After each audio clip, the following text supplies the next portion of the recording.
1 ঘন্টা 1.5 ঘন্টা 2 ঘন্টা থাকবো, জেনুইন থাকবো, কিছু নেব, কিছু নেওয়ার মানসিকতা নিয়ে বসবো। ওকে, ক্লিয়ার করতে পারছি? ওকে, যাই হোক,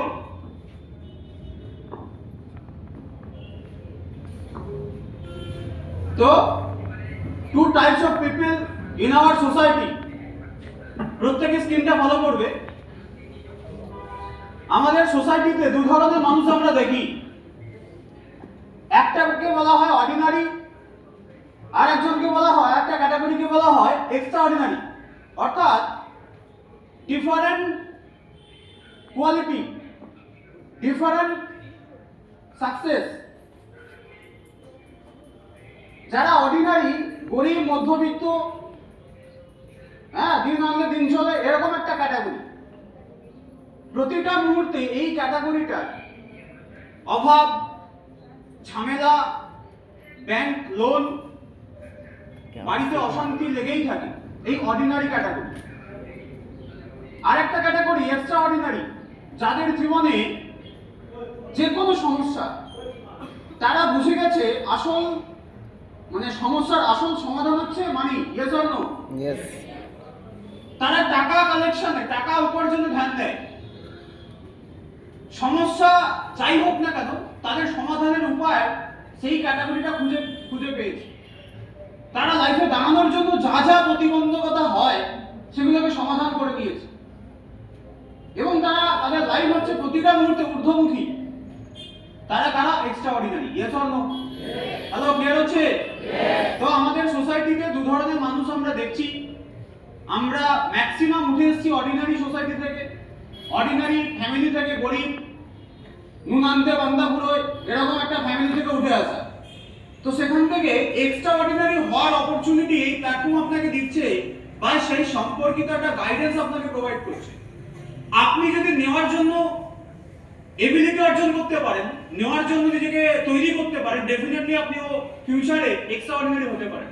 তো আমরা কোনটা হতে চাই, অর্ডিনারি না এক্সট্রা অর্ডিনারি? হ্যালো, কি হতে চাই? Extra ordinary. ডেফিনেটলি হতে চাই। Yes or no? এবারে এক্সট্রা অর্ডিনারি হতে গেলে আপনাকে অনেক স্যাক্রিফাইস করতে হবে, অনেক ধাক্কা সহ্য করতে হবে, অনেক অপমান সহ্য করতে হবে। কারণ সফলতাটা অটোমেটিক হয় না, প্রতিষ্ঠিত হওয়াটা অটোমেটিক হয় না। এবার বলতে পারি স্যার, আমার বাড়িতে আমার কাকু, জেঠু, দাদা যারা মোটামুটি আগেকার দিনে পড়াশোনা করে ফেলেছে, তারা কি প্রতিষ্ঠিত না? হ্যাঁ, প্রতিষ্ঠিত, নিজের পায়ে দাঁড়িয়েছে, বাট ওইভাবে দাঁড়াতে পারেনি যে যেটা চাইবে সেটা করতে পারবে।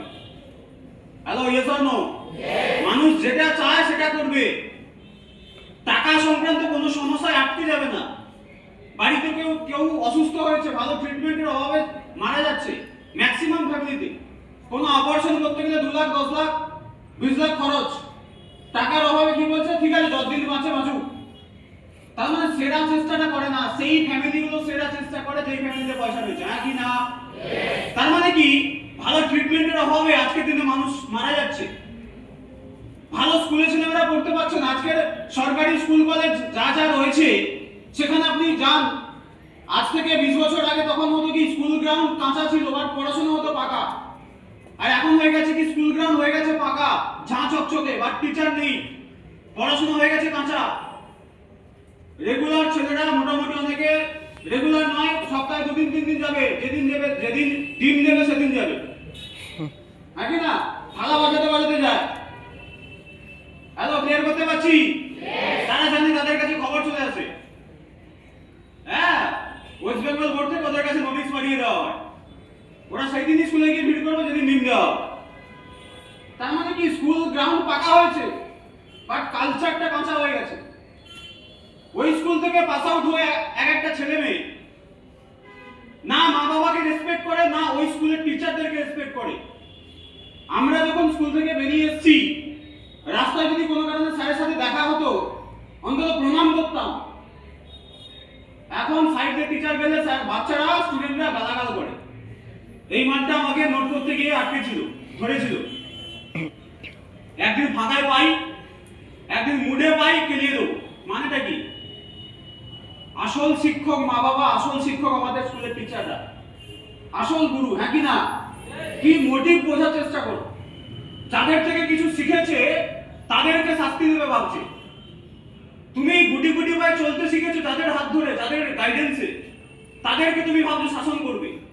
তুমি কি মানুষ না অমানুষ? নিজেকে কোশ্চেন। হ্যালো, ক্লিয়ার হচ্ছে? এক্সট্রা অর্ডিনারি হতে গেলে ভালো শিক্ষা দরকার। হয়তো আগেকার দিনে ভালো স্কুল কলেজ ছিল না হয়তো, বাট এখন অনেক ভালো ভালো ভালো প্রাইভেট স্কুল কলেজ চলে এসেছে। এবার সেগুলোতে পড়তে গেলে অনেক কম্পিটিশন, অনেক টাকার ব্যবধান থাকে, যেখানে অনেক ফ্যামিলি সম্ভব হয়ে ওঠে না। তো আমাদেরকে সেই চেষ্টাটা করতে হবে যাতে আগামী দিনে আমরা সেই সাপোর্টটা আমাদের আগামী প্রজন্মকে করতে পারি, যাতে তারা ভালো পড়াশোনা শিক্ষিত হতে পারে। পড়াশোনা করুক বা না করুক, একটা ছেলে বা মেয়ে উভয়কে রোজগার করতে হবে। এবার প্রশ্ন হচ্ছে, অনেক মেয়েরা তো রোজগার করে না, তাদের ফ্যামিলি কি চলে না? হ্যাঁ চলে।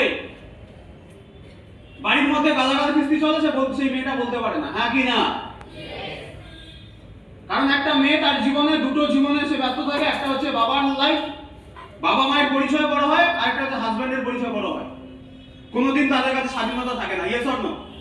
তার মানে বুঝতে হবে, যদি সেই মেয়েটা রোজগার করার জন্য এবিলিটি না অর্জন করে, সেই মেয়েটা কিন্তু তার ফিউচারকে 12টা বাজাচ্ছে। এবার যে ছেলেটা বা যে মেয়েটা আজকে দিনে রোজগার করছে না, সে কিন্তু আগামী দিনে ফিউচারের দিকে তাকিয়ে সে পিছিয়ে যাচ্ছে। হয়তো ফ্যামিলি, হয়তো মা বাবা, হয়তো হাজবেন্ড, কেউ না কেউ রোজগার সাপোর্ট করছে, হয়তো চলে যাচ্ছে, বাট সেইভাবে চলছে না। রোজগার আপনি তো ভালোভাবে মানে কোনো না কোনো ভাবে করতে পারবেন, বাট আপনার ভেতরে যদি ভালো শিক্ষা না থাকে, আপনি অমানুষ হয়ে থাকবেন সোসাইটিতে। মানুষের মতো দেখতে হলে মানুষ হওয়া যায় না, মানুষের মানসিকতা থাকতে হয়। মান আর হুঁশ, ইয়েস অর নো? দুটো জিনিস আমাদের থাকা দরকার, তবে আপনি অ্যাকচুয়াল এক্সট্রাঅর্ডিনারি হতে পারবেন। অনেকে প্রচুর রোজগার করে, মানুষকে মানুষ বলে বার্তা দেয় না। আপনাকে সলিড মানুষ হতে হবে, একটা জেনুইন মানুষ হতে হবে। আপনার মা বাবা আপনাকে পৃথিবীতে এনে, পৃথিবীতে ভূমিষ্ঠ করে আপনাকে জন্ম দিয়ে কোনো পাপ কাজ করেনি, আর এমন কিছু করবেন না যার আঁচড় আমাদের মা বাবার ঘাড়ে গিয়ে পড়ে। হ্যালো, ক্লিয়ার করতে পারছি? আমরা ম্যাক্সিমাম আমরা অনেক ভুল ত্রুটি, অনেক গালিগালাজ, কীর্তি কপালি বন্ধুদের সাথে করে ফেলি। আমরা খেয়াল করি না ডাইনে বাঁয়ে সামনে পেছনে কেউ না কেউ আমাদেরকে লক্ষ্য করছে। আপনি নিজের যেমন সম্মানটা নষ্ট করলেন, তার সাথে সাথে আপনার মা বাবারও সম্মানটা নষ্ট করলেন। Yes or no? তো আমাদের উচিত এই জায়গাগুলো খেয়াল রাখা, তবে আপনি অ্যাকচুয়াল এক্সট্রাঅর্ডিনারি হতে পারবেন। হ্যালো, ক্লিয়ার হচ্ছে? এক্সট্রাঅর্ডিনারি হতে গেলে, অর্থাৎ একটা সাকসেসফুল লাইফ পেতে গেলে 8টা টিপস আপনাকে ফলো করতে হবে।